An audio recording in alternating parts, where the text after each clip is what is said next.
The Waco History Podcast is sponsored by Brotherwell Brewery on Historic Bridge Street in Waco. Cross the Brazos at Waco, ride hard and I'll make it by dawn. Cross the Brazos at Waco, I'm safe when I... Welcome to the Waco History Podcast. I'm Mike Hamilton with Rogue Media Network. We're very proud to be the new home of the Waco History Podcast and hope to do Randy proud now that he has moved on. As always, your host, Dr. Stephen Sloan of Baylor's Institute of Oral History, is helping us all learn Waco's known and unknown stories. On this episode, Dr. Sloan talks to Larry Groth, former Waco City Manager. Cross the Brazos at Waco, ride hard and I'll make it by dawn. Cross the Brazos at Waco, I'll walk straight in old San Antone. All right, this is Stephen Sloan, and this is the first solo episode of the Waco History Podcast. And we've got a great guest with us for this episode, and it's Larry Groth, whose name is familiar to anybody who's been in Waco for a period of time, but longtime city manager and longtime civil servant of folks here in Waco. So, Larry, thank you for being with us today on this episode. Glad to be here. There's a lot of stuff you can talk to, and what's great is you can really talk a lot about kind of some really important things, I think, in the development of Waco's recent history that you can talk about. But I know you're a Waco native. Yes. And so if you could start by talking a little bit about maybe growing up in Waco and where you grew up in Waco and some of your family background, that'd be fun to start with. Okay. Well, I was born in 52, and we lived on Lyle Street, 30th and Lyle, right across from what used to be the Hillcrest Hospital. So I went to school down the road up 30th Street Elementary School, and had a lot of fun times around there. Doing some things probably shouldn't have done. We'd go over to the hospital area, and I don't know if you remember, but the fire escapes back then was like a big old slide. So it was really, it predated the super slides, and we'd go over and play on that till somebody came and ran us off. But anyway, that was kind of fun. But we had a large family. My mother was just one of three siblings, but her mother had about 11 or 12 in hers, and they are all in the Waco area. And my dad, big family, he had 11 siblings, so tremendous amount of cousins and big family events. And growing up, all I remember is we'd have Christmas and we'd have Thanksgiving, we'd have picnics, and we spent a lot of time at Cameron Park. It was just a great place to go. In the 50s and early 60s, we'd go down there, and the parents would all set up picnic areas, and they'd sit around talking, and the kids, we just run. I mean, we just had free reign all over that park, and we kind of knew when the dinner bell was going to be, and we'd wander back. But other than that, we had a great time. So my growing up in Waco is just really fond memories. So later on, your career is going to reconnect to Cameron Park in several different ways. But I'm interested in this Cameron Park kind of in that period, 50s and 60s. What was the park like? What do you remember from the park? Well, a lot of it was more natural, and the things that were developed, you remember the old work project administration? It was that kind of stuff, and so a lot of stonework wherever it was. But you had the Lion's Mouth and a couple of other reflection pools that we would get into, but mainly just the picnic areas and trails. A lot of trails you could go on, but very, very naturalistic setting. I think my memory, and it's been a long time, but there was maybe just one park road. It's not much different now, but there's a few more, circles and stuff. It was just a park road, and if you went up to one of the points, there'd be some gravel parking lot, and you'd get there and you'd walk over there and do what you wanted to do. But it was a beautiful place just like it is now. Yeah, yeah. Well, and that's going to come full circle. I mean, I'm thinking late in your career, you're going to have the opportunity to make some major improvements. So that had to be satisfying. This place that was important to you growing up, you had a big role in making it a much nicer place, I think, for the community. It was fun. It's a fun project to work on for sure. Yeah, we'll get back to that later. So short stint out of Waco in College Station, kind of we'll call those the dark periods. The dark ages. Dark ages, getting an engineering degree at Texas. Now, did you know you wanted to go into engineering? Yes. I was one of those strange folks that I kind of knew what I wanted to do by the time I was a junior in high school. I always was math and sciences came pretty easy to me. And I had some summer jobs with the Texas Highway Department, what you called it back then, and around a lot of engineers, and I just decided this might be a good thing for me to do. So I visited around. I really didn't have any connections to A&M. A lot of kids go down there because my dad did, because my granddad did, but I didn't have any connections. I just visited around to the state schools because I needed to go someplace that was fairly cheap, and the ones that had engineering schools. And when I walked on campus at A&M, it just was a good fit for me. Mm-hmm. Yeah, I think on your drive to A&M, you went down Highway 6 that you'd done some work on with the Highway Department, right? I did. I spent a lot of time on Highway 6, both working there and then the drives every weekend. When you have girlfriends back at home, you have to come in on the weekends. That's right. Yeah. Well, you got to memorize that portion of Highway 6. You got to get it down by memory, I bet. Yeah. So there's obviously a lot of reasons. You mentioned your girlfriend, then your wife. A lot of reasons to come back to Waco. But your first job is going to be in Dallas, right? That's correct. Yeah. And talk about the work you were doing there. Well, it was a private engineering company named Lockwood, Andrews, and Noonan, and they primarily did what I would call municipal type work. Did a lot of work for cities. Did a lot of developing subdivisions up in that area. We had several small clients, and so you get started. That's kind of what you do. They assign you to some small projects, small drainage projects, and I had a little sewer treatment plant that I worked on in Cairns, Texas, on Highway 31. I've gotten a speeding ticket there a couple of times, I think. Well, I probably did too. But I didn't stay there long, so I didn't do a lot of projects. But I did get to do one nice little.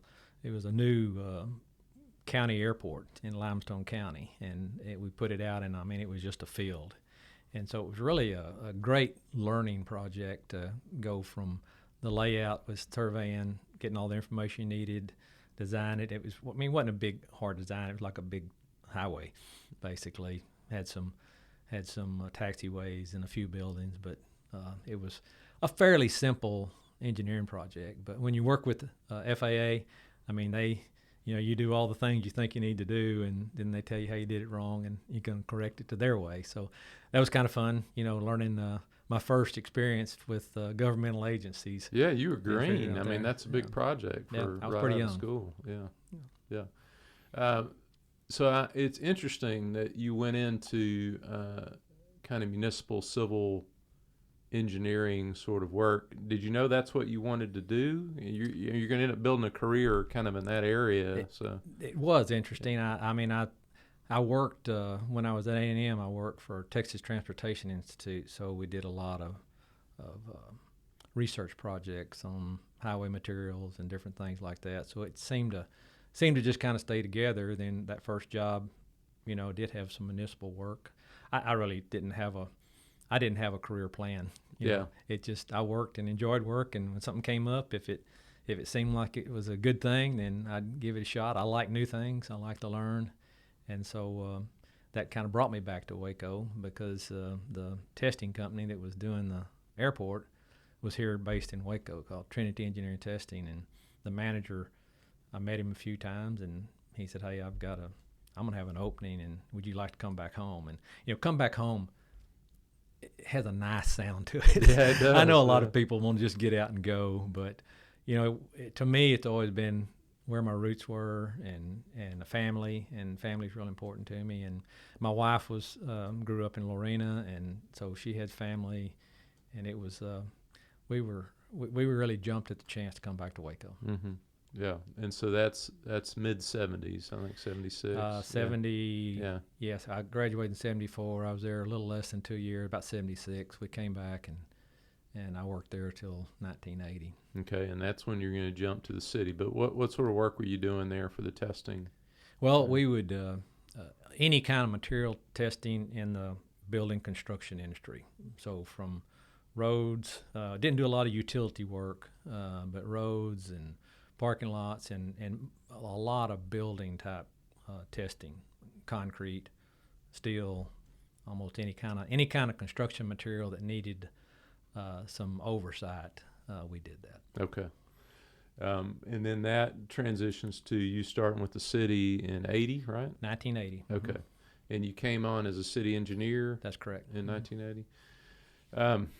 Well, since this is the Waco History Podcast, from a city standpoint, even as a city engineer coming on in 1980, and of course you're not in charge yet, you're doing what work's assigned to you, but you do have a sense of kind of looking at the city from a little bit different angle as you start to kind of assess kind of major needs the city has and major projects that kind of are central in what the city needs to develop. What were some kind of central things that y'all were working on then? The two primary areas that we worked on, because this was the feedback that the citizens were giving the council. Mm-hmm. One was streets. At that time, we had about 450 miles of street, and there were probably 100 miles that looked like they'd been in a bombing raid. I mean, they were just really bad. And so citizens were really complaining about that. Prior to me going there, there just wasn't a lot of money spent on streets. A little bit of maintenance.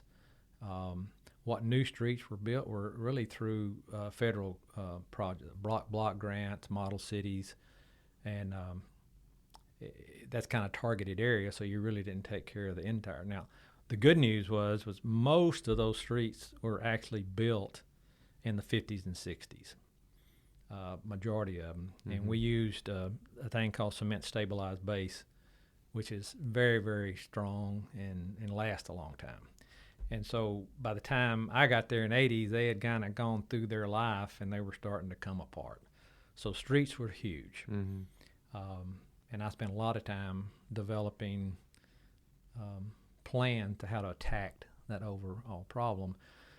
Lots of presentations to council, kind of laying out if we would just start spending some money and spend it the right way, kind of like a house. You don't paint it, the board's going to rot, then you have to replace it. So those streets that were still pretty good, we needed to spend money on maintenance. Mm-hmm. and do some overlays and seals and extend their lives while we're working on these others. They just have to be rebuilt, and the rebuilding just is very expensive. And the council, sometime in the early 80s, maybe 83, 84, decided to really attack streets because that was a number one issue with citizens. And so we instituted a half-cent sales tax add-on that we had room. And that, at that time, created about $4 million. And that was totally dedicated to capital improvements for streets. So that was huge. Yeah. Compared to spending a couple $100,000 a year. It was that was a big hit. And we really kept that going until up in actually I was probably in the zoo at that time, the late 90s. We actually had attacked through different processes all those streets that I identified back in the early 80s. Oh, wow. Okay. So it was nice to see a consistent program. It took that long to cycle through. Oh, yeah, it took that long. Yeah. It took that long because you're trying to build new, you're trying to maintain, they fall off, and it's just a process. But if you do a good job of identifying and putting money where it needs to be, not just in a specific area, but we were able to actually look at it from an engineering standpoint and not a political standpoint. Mm-hmm. Political just doesn't work. I mean, you just have disjointed deals. So we tried to, work on streets that had continuity so somebody could actually drive a good ways, not just a block here, a block there. And that seemed to work. So that was a biggie. The other thing was water. The city was growing slowly. Needs were there, and our system was a little bit strapped, both treatment-wise with the treatment plants and the distribution system. So we spent a lot of money in the 80s on water infrastructure, which those kind of things set you up for being able to develop in the future. At the time you can't really see it, but all of a sudden when you have land available, and we have land available, still have land available, somebody comes in and wants to do something, their first thing is what's your water situation? And you could check that off and said, no problem. Yeah. A lot of cities can't do that. So. After they're looking at your street grid, I think these two things are both big, central in needs big. that they'd be concerned about. That comment you made about approaching kind of street redevelopment from a engineering standpoint rather than a political standpoint is really an interesting one, and that. Because I could think you could approach it from a political standpoint, what would be driving, what areas you're looking at, what areas are getting priority and not getting priority. But looking at it from an engineering standpoint and what makes sense from a systemic standpoint of what to treat first and what to treat second in a strategic way, that's really a fundamentally different thing, I would think.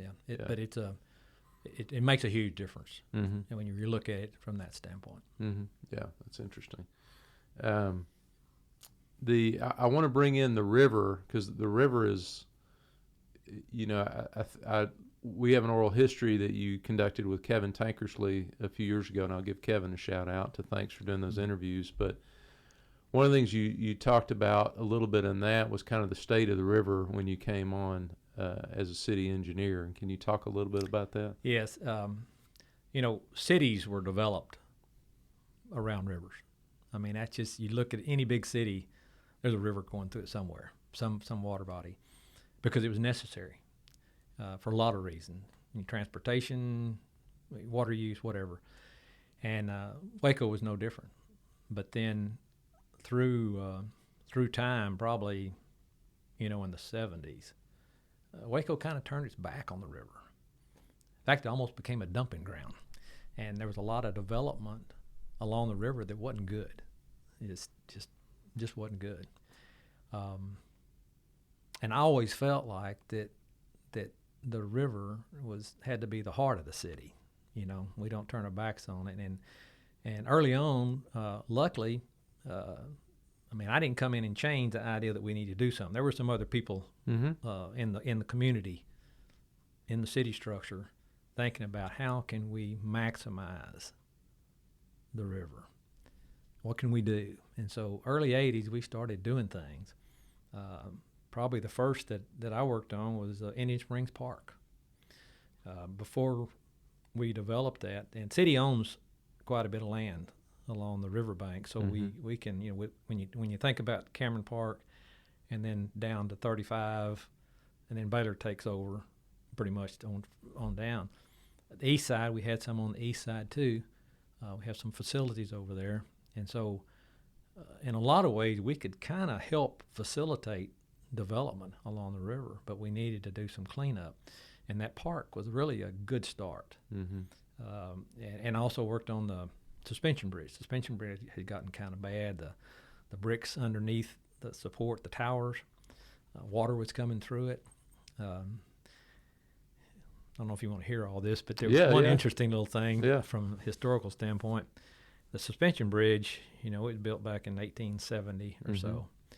And I can't remember when traffic was taken off, probably in the 50s.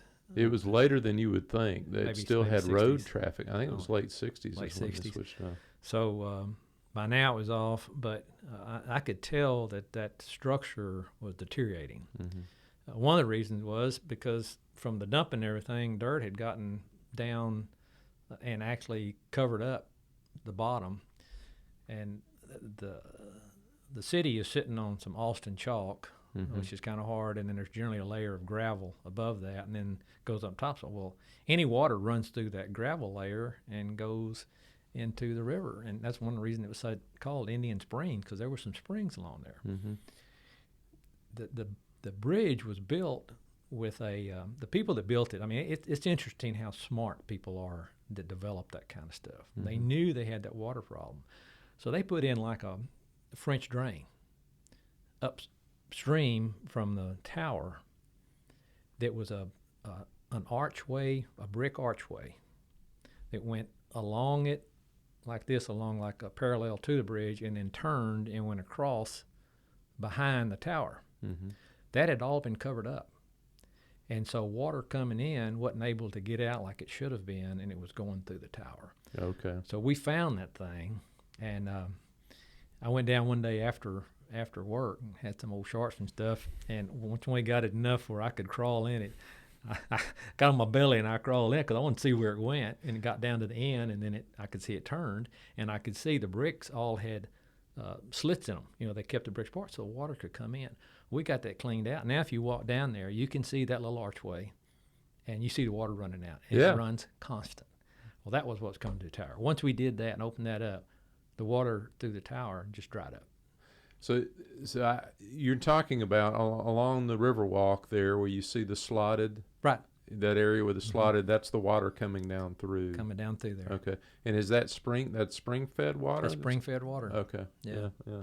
Yeah, it could be some water lines that leak every once in a while too. But Yeah, sure. but it's spring-fed. Yeah. I mean, it's a neat deal. Anyway, so that was kind of a start of cleaning that up. Mm-hmm. And then we started making plans, and I was part of many meetings at times talking about what could we do, and we developed some plans, and was able to get some money to build the first section of the Riverwalk, because if you want people to enjoy the river, they have to have access to it.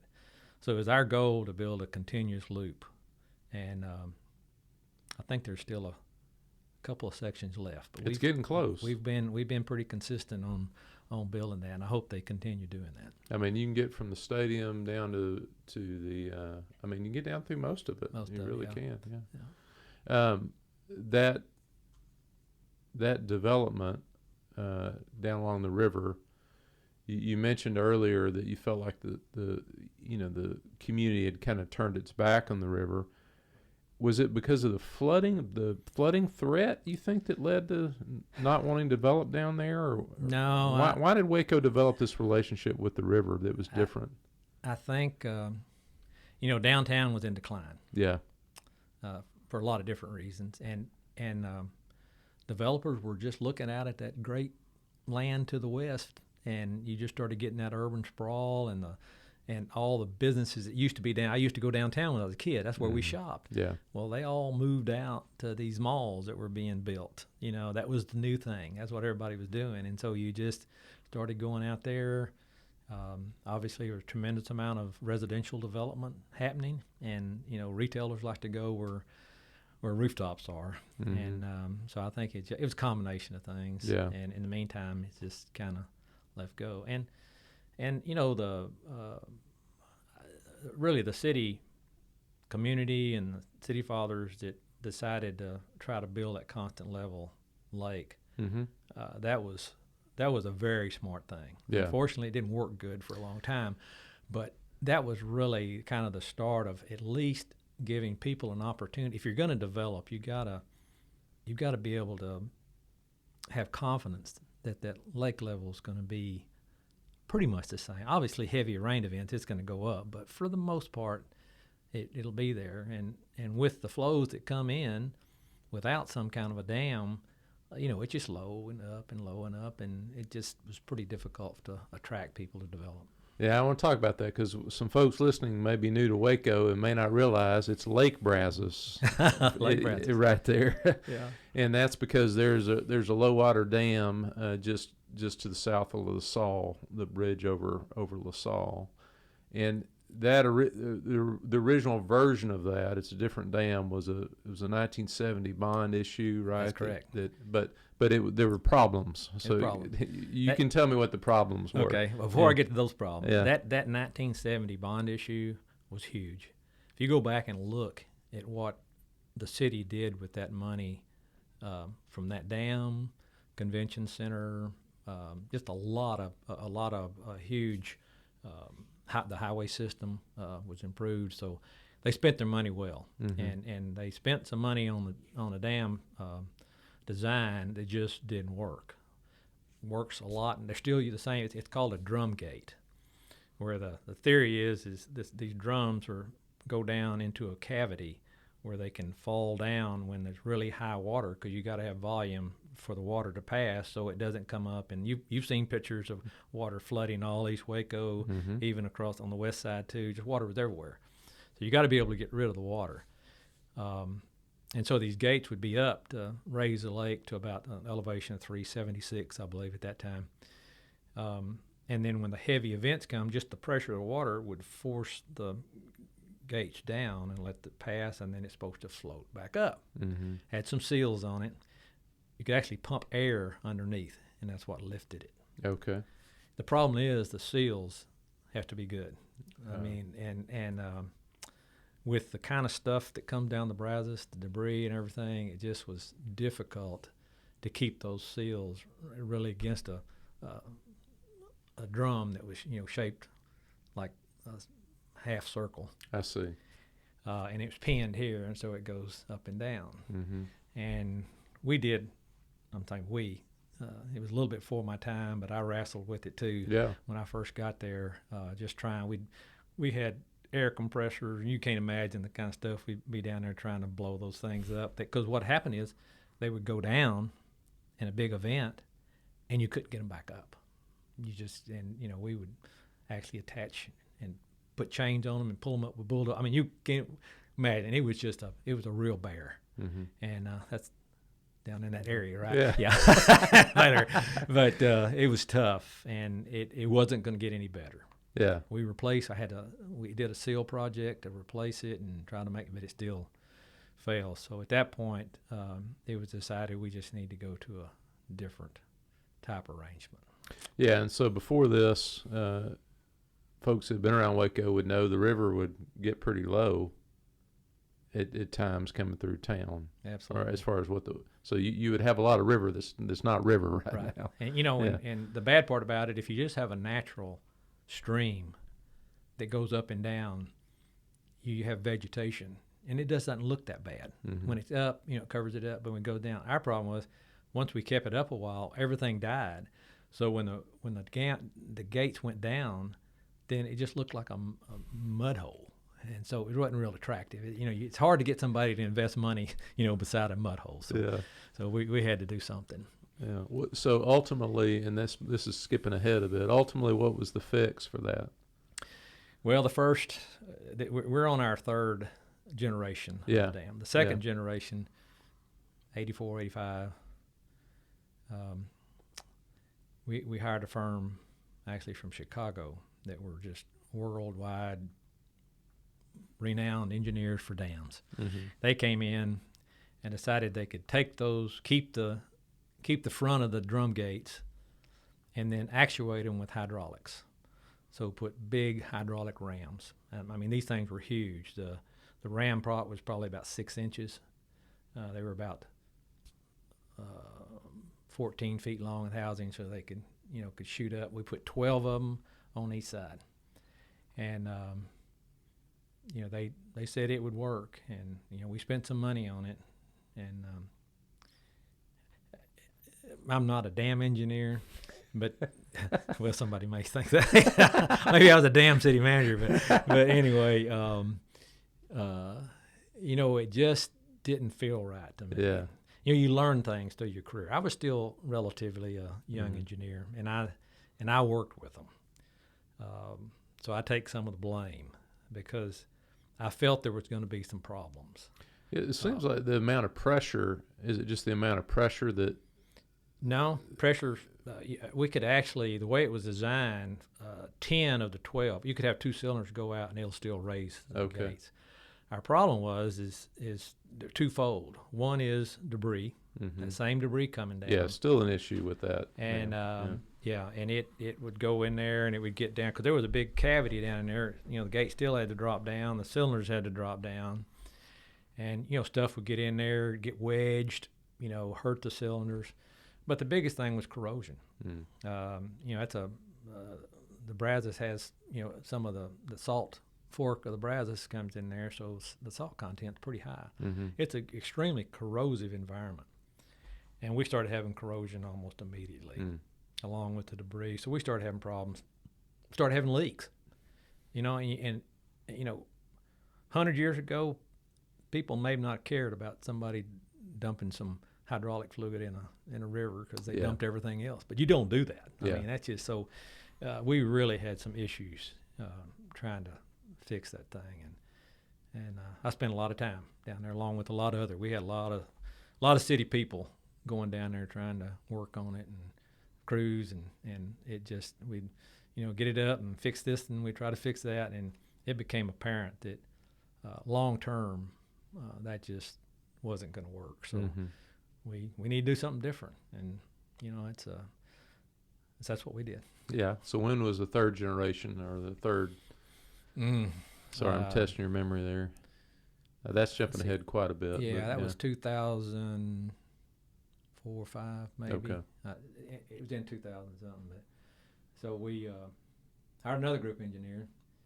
We wanted something that was simple, but would pass water enough so that the lake level would stay fairly constant, except for big events, because you can't design enough for big events. Yeah. Even with the drum or the hydraulics, when they went down, you still only had a certain space for the water to physically go through. So if you do something with a concrete weir, simple, no on it, there's no maintenance. Obviously, we still have the debris issue, but you can't get enough length, because when you start thinking about it, the water's going over. When it's low flow, maybe 2-3 inches. As the flow gets more, if you have a contained area, it's just the height's just going to go up. Yeah. So you have to figure out somehow to increase the surface area for the water to go over. So what we did, we used called a notch method, or that's probably another word, and I can't remember what it is. But basically, if you go down there, it's a zigzag. Yep. A little zigzag formation. Yeah. Such that if you pull that zigzag out, you'd have the length you needed. So the water is not just falling over in a perpendicular position next to the river flow. It's actually falling over all those notches. And that gains the surface area you need so that you can control moderately increase of water. So you have maybe a 3 to 4 inch variation depending on the normal flows that we get, and then that works as long as the tailwater doesn't come up. I see. If the river's running so much that it's actually just filling the channel, and the tailwater comes up, then all of a sudden the dam is just kind of a little bit of an obstruction in there, and it's going to rise. And that's why in these real flooded events we've had, you've seen the water come up, get over the river walk, and up. Yeah. Because that's at that point, if you go down there, you can't see the dam. The water level is constant going down the river, just like it has always done. Yeah. But it works good for 90% of the time.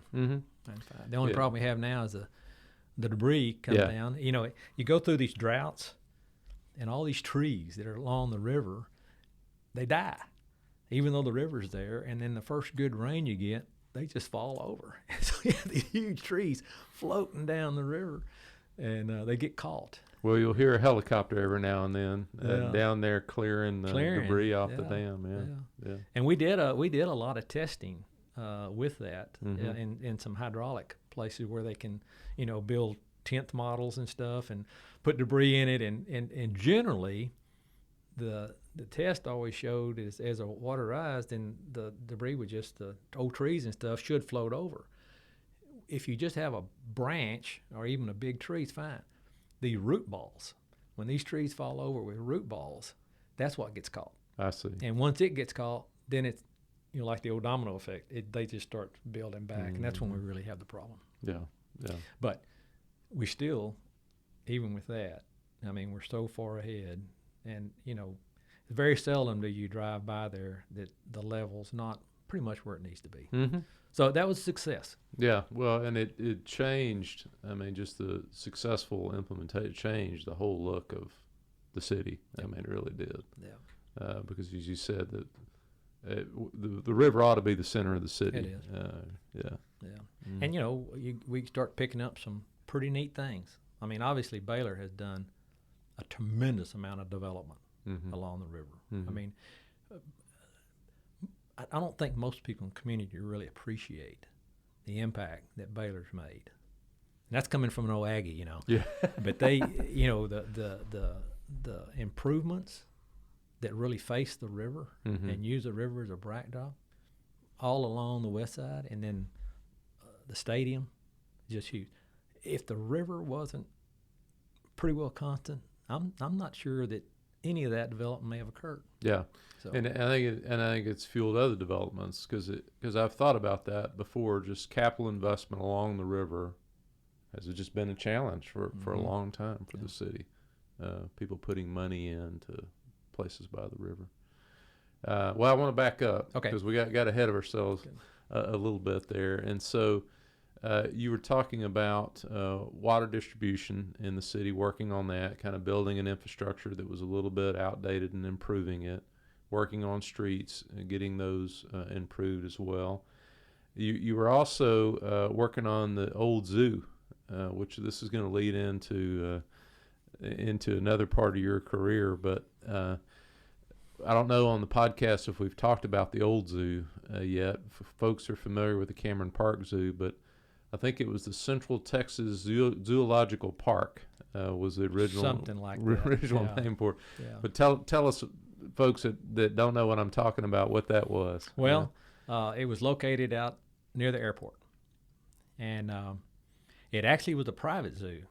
Started out, there was a few guys, a guy named Porterfield and a few others that were, kind of animal enthusiasts, and they started collecting, and all of a sudden they had enough to where they kind of opened up. And I think the city at that time realized that was probably a good thing. And I don't know, I'm not really sure because this was way before my time. I'm talking 50s and 60s. Yeah, I think it was 1960 when it actually opened out there. Okay. Yeah. And as a kid, that's another place we'd go. But it was a typical zoo design of the time, 1900s on. You'd build a chain link enclosure, put an animal in, generally not much of a theme, and so the visitors would just walk along and see these animals, a lot of times maybe on a total concrete. Not really good for the animals, but that's what was in vogue. That's what you did, and it got pretty big, and had a fairly good attendance. But the people that were involved in it knew we need to do something different. We need to get away from this style. We need to go natural habitat. It needs to be better for the animals. The visitor experience needs to be a whole lot better, and so.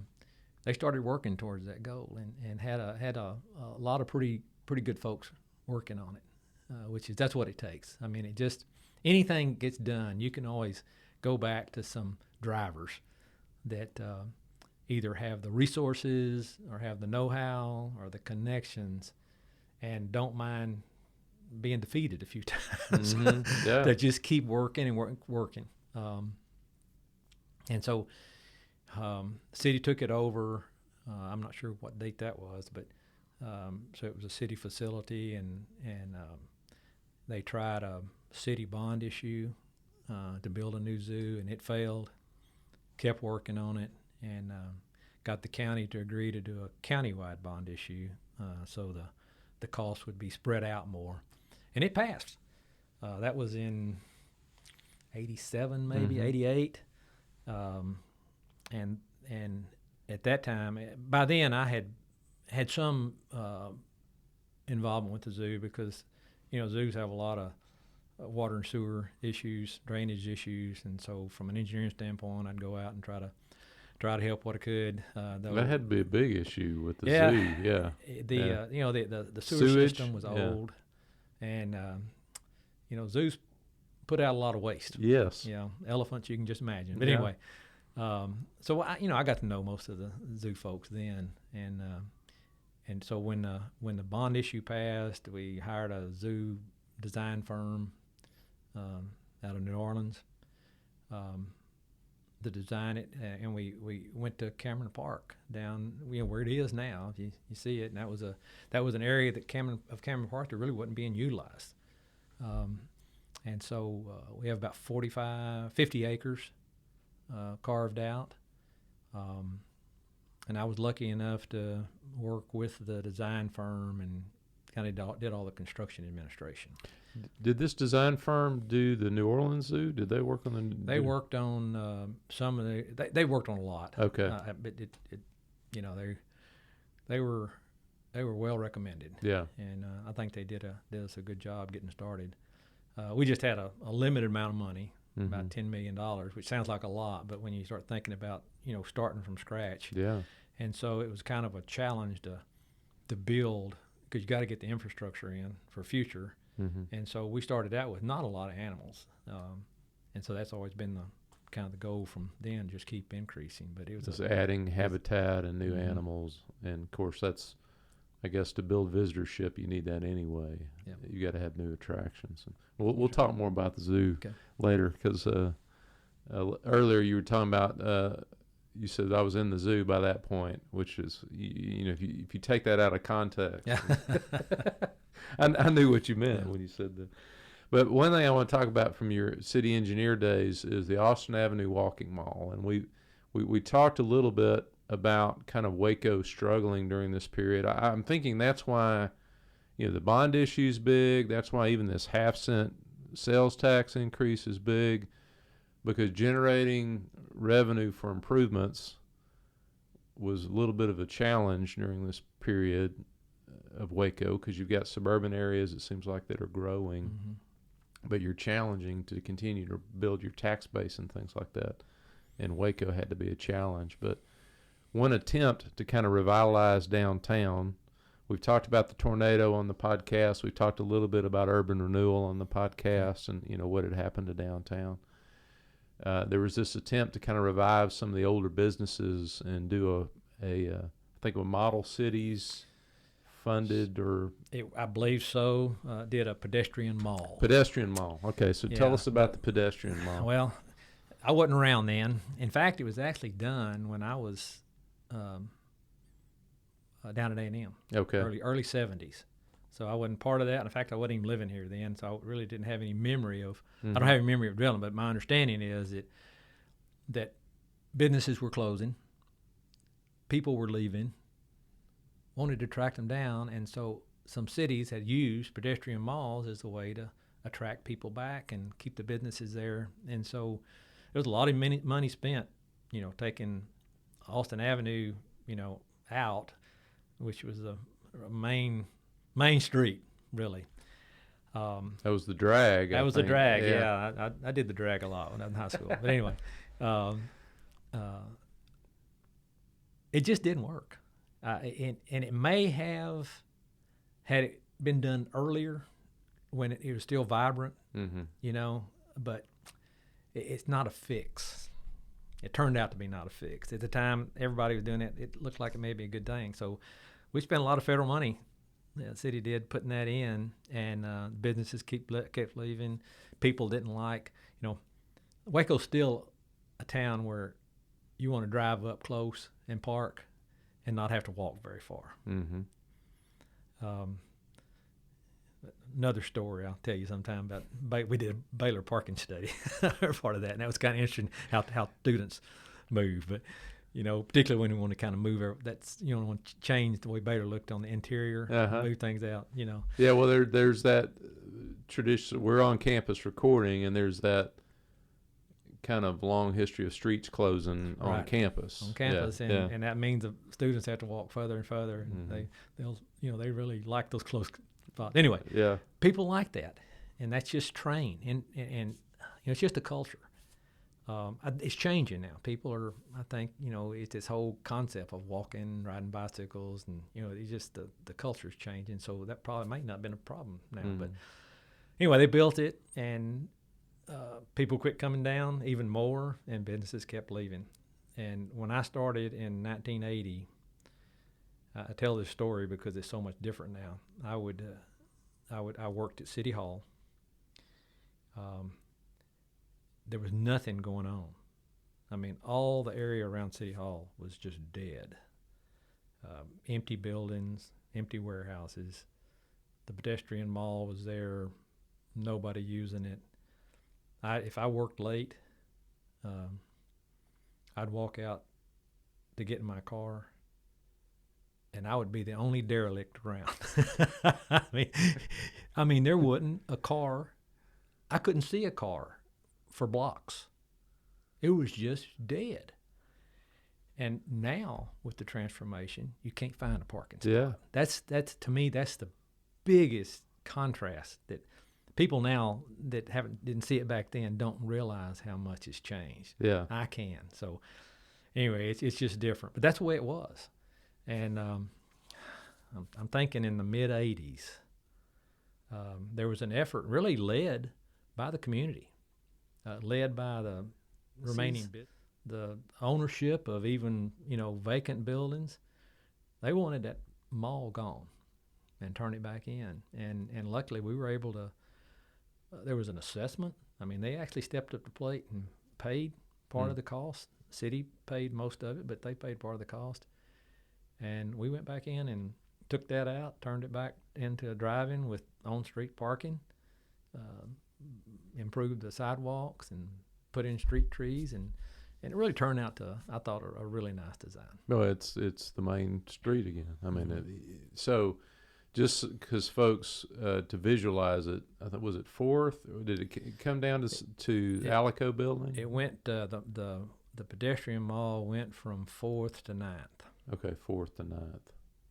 So that's kind of down to the Alico building, Alico Center, which was there. I don't know if the Alico Center was still there with the convention center attached to it and all that. And then down past Hippodrome, kind of up that way. Yes. Okay. Yes. Yeah, so a pretty big stretch. It was a big project. Yeah, to revert it back. So are you the guy that officially killed the Austin Avenue Walk? No, I worked on it. There were other people that were made those decisions. I just at that time I just what the city wanted to do, I tried to do my best to get it done. Mm-hmm. Yeah, well, it needed to be done. It did. Well, I want to go back and talk a little bit about the zoo story a little bit more, because this project where you're out, but you're from a city engineer standpoint, you're becoming familiar with the operation of the zoo, and as the city takes over the zoo, it's becoming a little bit more of an area of attention from the city, obviously. Yes. The bond issue passes. Now it's something that's going to become an entity for the city. Were you involved in this process of design and construction? How much were you involved in kind of that planning process? I was pretty much the lead of working with. We had obviously zoo staff that was a big part of working with the design firm. We had a zoo society that were really involved. We formed a zoo commission that had county people, city people, and some citizens. Mm-hmm. So all that group were working, and obviously the city was doing its thing too, and so I was working for them. But anyway, I was working with all those groups. Okay. Trying to coordinate, getting design done, get it where it was in the money, making those decisions. All those groups were making decisions about, okay, what do you do first? Came up with the design, and we bid it. Then I hired a construction inspector that had familiarity with zoos. Came in and kind of day-to-day construction, and I just checked with him, report back to all those groups that things were going great. Mm-hmm. And we got it built and opened in 1993. Mm-hmm. Yeah, this is an area of Cameron Park. What was there? There was a pond there, I think. It's ball fields. There was no ball fields. Yeah. There used to be at one time a pool, sun pool. So it was kind of open area. Mm-hmm. But it's got a little bit of terrain changes. Mm-hmm. Has some nice trees. We went in and did a lot of rock work, it was always gratifying me when I was down there and somebody come in, after we opened, and man, I've been here all my life. I don't remember that being there. I mean, thinking it was real. If you get people to do that, then that's kind of fun. See that. It was the least developed area of the park, though. Yes. Yeah. I mean, if I think of the overall park, so you had your money, you had amount of money you could use. You had an area that you could select. Did different people put in design proposals for the zoo itself? Well, we went did what's called a request for proposals, mm-hmm. and got responses, and then we selected this firm. Okay, out of New Orleans. Okay. Mm-hmm. Okay, so tell me, 93, zoo is done. You open the doors. Now you got to run. Now our zoo has to be run and managed, and it's a lot more of a complex enterprise than it was when it was out at the airport. And so getting someone to run the zoo. Well, we actually had someone. Oh, you did? Okay. Yeah, Tim Jones was I don't know how, he was out at the old zoo for a long time. Okay. Well respected zoo guy. Okay. And a lot of staff, that was there, just moved over, and mm-hmm. then they hired a lot of staff. Probably not as much animal folks as horticulturalist type. Yeah. Because now we had all this vegetation that needed to be taken care of, not only inside the exhibits but also outside, because this, that was a big thing. You plant a lot of stuff. Of course, animals tear it all up inside. I mean, it's really hard to keep it. But so you had a lot of extra people, and Tim decided about, I can't remember, 6 months or so after it opened, that it was time he wanted to retire, mm-hmm. and so he retired. And so the Zoo Society and Zoo Commission, I'm not sure who all worked together, probably administration at the city, worked together and tried to hire somebody. And they interviewed a lot of folks, brought a lot of folks in. They just couldn't find the right fit. I found later in my time that zoo directors are prima donnas. There's not that many. Are they worse than city managers? Probably not. But there's a small, really, when you think about it, across the United States, there's not that many accredited zoos. There's mm-hmm. a lot of animal holding places, but accredited zoos, so it's a kind of a select pool mm-hmm. of people to pull from. So you're either trying to hire somebody from maybe a smaller zoo that would like to grow a little bit with a new one, or you're trying to hire maybe an assistant director or somebody in that thing. And they just had a really hard time. They couldn't find anybody. So I'm not sure who came up with the idea, but they came and asked me if I'd be interested, because by then, I had spent a lot of time with the staff, Zoo Commission, Zoo Society, and I was really kind of taken back, because I'm just no engineer. Why would I want to do that? That was my first thought. And I kind of mulled on it for several months, and Max Robertson, who was a parks director at the time, and the zoo was under in his deal, came and asked me if I wouldn't do it. And by then, I kind of had warmed up to the idea and thought it would be a challenge. I knew we'd still be building things, so I'd still be, that part of my life could still be utilized. I loved animals, and I really enjoyed working with those different groups and learning them. And I decided it would be a good move, so I accepted it. I started in 95. Okay. Yeah, I mean, it's just a completely I'm trying to think of parallel. I guess there is parallel in that you're building things at that point, and so you're kind of your engineering sort of thinking of ways that way is similar, but 90% of the job is, I mean, so would be learning on the job, I would think, for you. It was. Now, the good news is we had a good staff. Yeah. I didn't really have to worry about from the professional standpoint of taking care of the animals. Mm-hmm.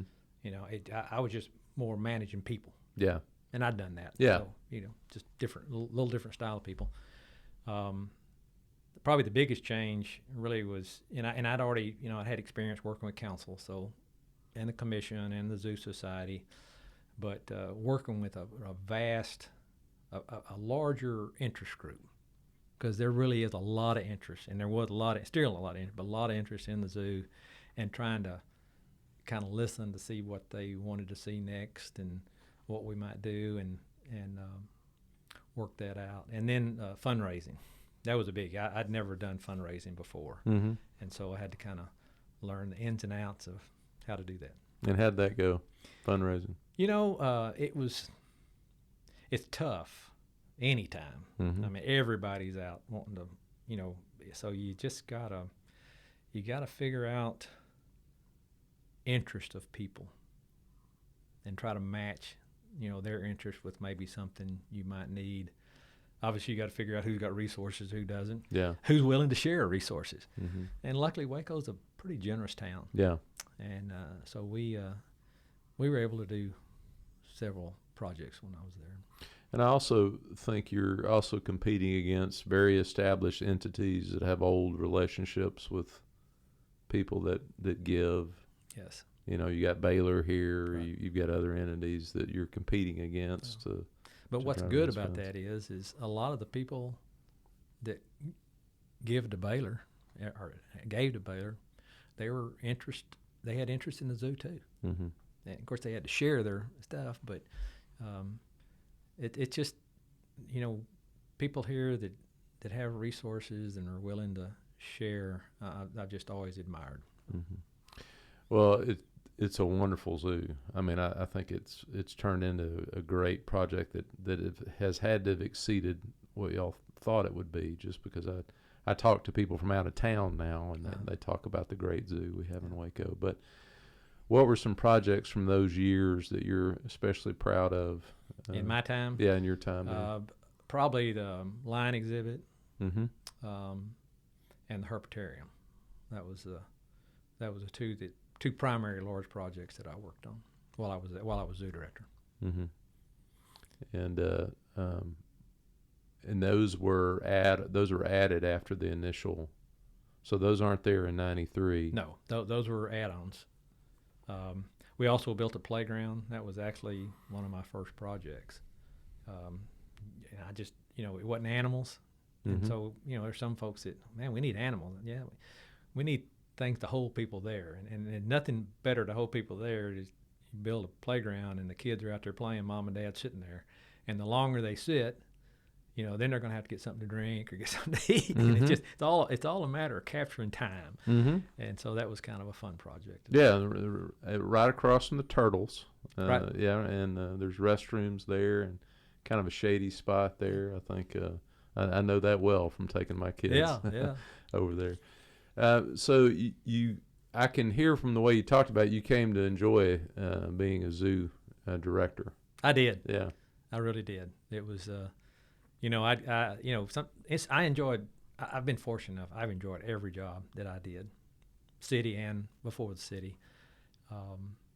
Enjoyed the engineering, but I guess the thing about the zoo that's different from every other thing is when people come there, it's a happy place, Mm-hmm. you know, and it's just fun seeing people enjoy themselves. Yeah. Well, And the wonder of animals. That's the other thing. It's just amazing watching kids and adults, you know, look at one of those animals and it's just that they all and the way you want to design it so that you really make them feel like they're part of the environment. mm-hmm. You know, there's not these chain link fences. There's not these huge barriers. You know, you have to in some cases, but most of the time, using different systems of moats and fine wire stuff. It just, you know, you're right there with them.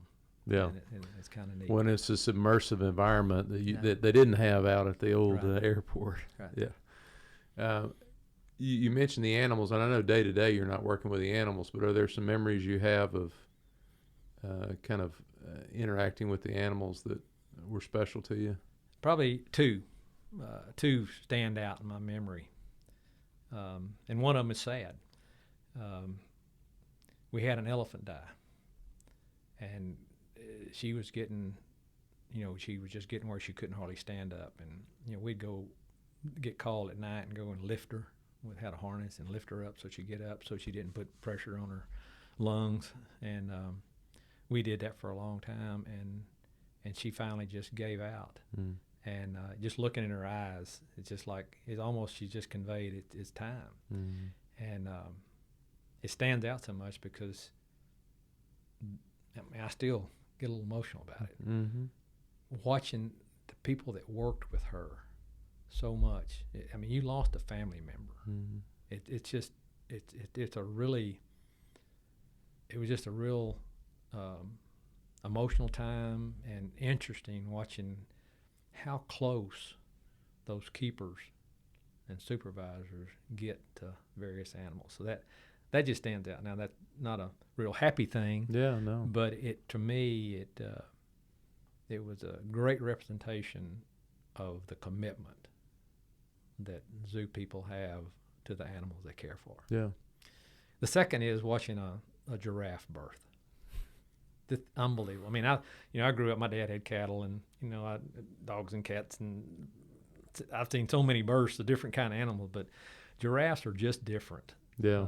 They give birth standing up, and you see this actually an animal that comes out, and she or he is already 5 feet tall. They're huge, and they come out and hit the ground, and immediately those old little wobbly looking legs, they're just thrashing around trying to stand up, because in the wild, they got to be up and moving pretty quick, or they're bait for somebody, lions or hyenas or whatever. So they got to get going.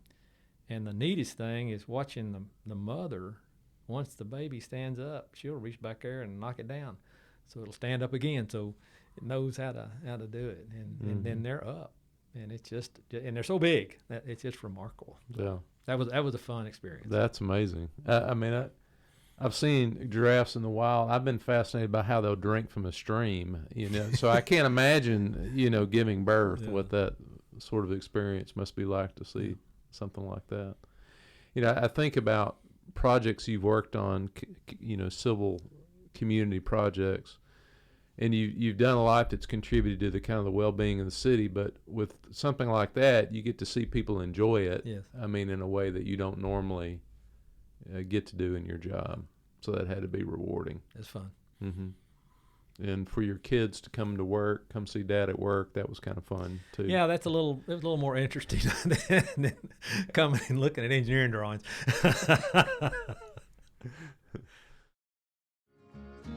Cross the Brazos and Waco, ride hard and I'll make it by dawn. Join us next time on the Waco History Podcast for the second half of this interview with Larry Groth. Thanks for listening to the Waco History Podcast. Like what you heard? Subscribe, rate, and review our show on iTunes so we can reach more listeners. You can find show notes and info on every episode at wacohistorypodcast.com, and more info on Waco's past at wacohistory.org. Our theme music, used with permission, is Cross the Brazos at Waco, performed by the late Billy Walker. For more info on Billy's music, go to billywalker.com. Thanks for listening. We'll see you next time. I'm safe when I reach San Antonio. This has been a Rogue Media Network podcast.